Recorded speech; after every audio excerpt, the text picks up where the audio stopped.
Situation de crise au CHU de Bourges, le ministère de la Santé mobilise la réserve sanitaire. Ah oui, ces réservistes ont plutôt l'habitude d'être appelés en cas de situation exceptionnelle pour une catastrophe naturelle, un attentat, une épidémie. Mais là, ils vont aller faire leur tour de garde aux urgences, mesure inédite mais indispensable après des mois dans le rouge à Bourges. Marguerite Lefebvre. Ce sont les députés du département qui sont montés au créneau et qui ont obtenu gain de cause. Aux urgences de Bourges, les plannings sont devenus ingérables. Il n'y a parfois qu'un seul médecin en poste pour cette ville de 100 000 habitants.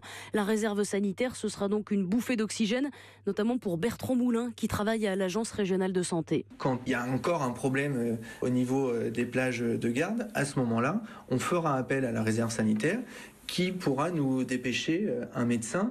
Il n'est pas question d'envoyer la cavalerie en disant voilà, on nous envoie des médecins pendant 3 mois. Ça doit rester exceptionnel et ça restera exceptionnel. Des retraités, des médecins actifs ou des étudiants, tous pourront venir prêter main forte.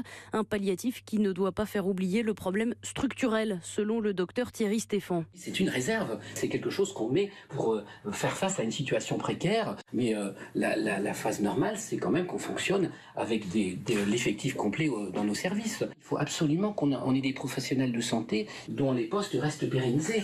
Ici, dans notre département, à Bourges, c'est le seul service d'urgence qui fonctionne. Il n'y a pas d'alternative. Pour maintenir la pression, une marche blanche sera organisée par les élus et par les professionnels de santé samedi prochain. Marguerite Lefebvre.